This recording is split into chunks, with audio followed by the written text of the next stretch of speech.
ეს ხარისხის მონიტორინგის ქსელი ფართოვდება. ევროკავშირისა და გაეროს მხარდაჭერით გარდაბნის სოფელ თაზაკენჩი ახალი ავტომატური სადგური ამოქმედდა. წლის ბოლომდე ქვეყანას კიდევ 9 მსგავსი ობიექტი დაემატება.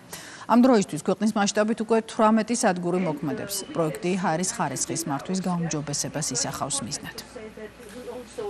Მნიშვნელოვანია, რომ სადგური განთავსდა სკოლის ეზოში, რაც აამაღლებს ცნობიერებას ჰაერის ხარისხის მიმართულებით, ასევე დაგეგმილია ისეთ მუნიციპალიტეტებში ახალი სადგურების განთავსება, რომელიც დღეის მდგომარეობით არ გქონდა და იმედი გვაქვს, რომ მონიტორინგი ერთ-ერთი წინაპირობა იქნება შემდგომში იმ ნაბიჯების გადადგმის, რომელიც გაუმჯობესებს ჰაერის ხარისხს მთელი საქართველოს მასშტაბით.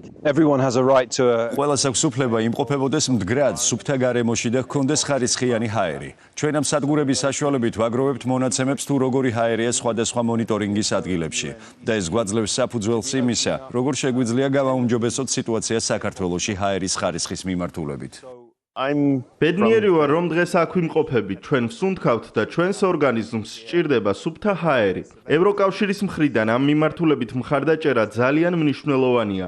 ამიტომაც ჩვენ დავაფინანსეთ პროექტი, რომელიც გაეროს ავსტრიის გარემოს სააგენტოსთან თანამშრომლობით განხორციელდა. რუსთავში დასასრულს უახლოვდება პროექტი, რომელიც